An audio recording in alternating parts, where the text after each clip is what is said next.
How to give feedback. So to be able to give feedback, it's important that you understand that as a leader and manager, it's your role to give the information to people on how they can improve and be better. This responsibility is difficult to understand for most people. As a leader and manager, you can see and collect information to make people better. It's your job to share that with them, and they can then choose what they want to do with that information, with that feedback that you gave them. They can decide to act on it or reject it. It's in their control. Remember the 50% rule. You share the feedback which is in your 50%, and then they have their 50% of the interaction to accept or reject your feedback. Yes, if they're rejected, they may be consequences like being fired or whining, etc. But keep in mind that they are always making choices. So giving great feedback to people is really important. You may need to tell people what they did great and what they can improve. And most people, they struggle telling people what they should improve, because telling people what they did great is easy. You can say, "Oh, this is what I liked about your work." But then saying things about the things that they did wrong or they can improve in it that are a little bit more uncomfortable. It's a skill that very few people have. So when giving feedback, there are 13 things that you should keep in mind. Number 1, be precise.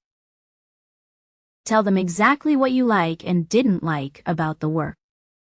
Don't just tell them "I like your work," but you can say "I like your work on Project Atlas" more precisely. "I liked when you took charge, when you completed the project on time and the quality of the report. You tried to be precise." It's really important when you are telling people what they should improve.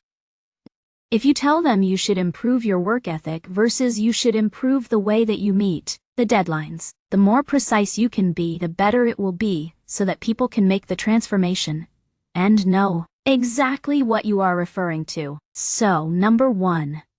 Be precise. Number 2, be thankful for the great work, no matter what. Start always with something that they did well. You can see what I liked about your work is, and you tell them precisely, then you show them what they can improve. You can use the words "what you can improve" versus "what you did wrong." If you use the word "improve," people can get the feedback and the word itself shows that they can improve it. And if you use the word "what you did wrong," people can be blocked, and it's negative what you did wrong. It's not something that helps you improve. So you can see here that if you use the word "what you can do better," "what you can improve" either, and then you'll be precise. It has high chance of being accepted by the other person.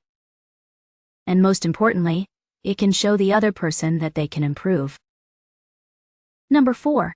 Ask them what they think of the feedback. You may gain some information about why it happened, about why they did that, were not able to perform.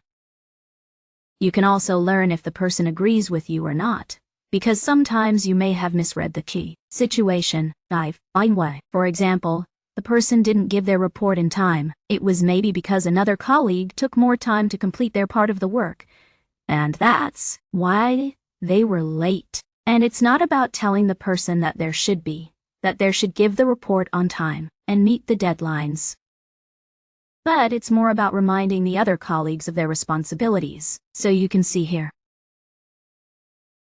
Always ask them what they think of the feedback so that you can be sure that you read the situation correctly and to see what they think. What do you think? What do they think about what you said? Number 5. Ask them what they think they can do to improve it. It's great to give feedback, but then what are the extra steps? Ask them first, and then with their input, with what they say, you can give some guidance, and you can write down together 3 action points that can work on if, for example, they say that in order to improve meeting deadlines, they should, for example, make a to-do list. Have an online calendar, whatever it is, you come up with the actions together so that it can show them action points on how they can improve that behavior. And number 6, You can thank them for their time and finish with what they did well. You don't want to finish on negative feedback. Remember, you start with what they did great, then you go with what they can improve. You ask them the solution, what they think about that. And then you tell them that, You thank them for their work. You want to start with good things to show them what they can improve, and then start again by reminding them of the great things that you did. It's important that when you are giving feedback, you don't judge, you show them respect, and also, you understand they are talking about uncomfortable things, because most people don't like talking about the things that they have to improve, so they are in a weak position. So remember that be human, be gentle. Understand that you have someone that is there to improve and are in an uncomfortable situation. So keep that in mind.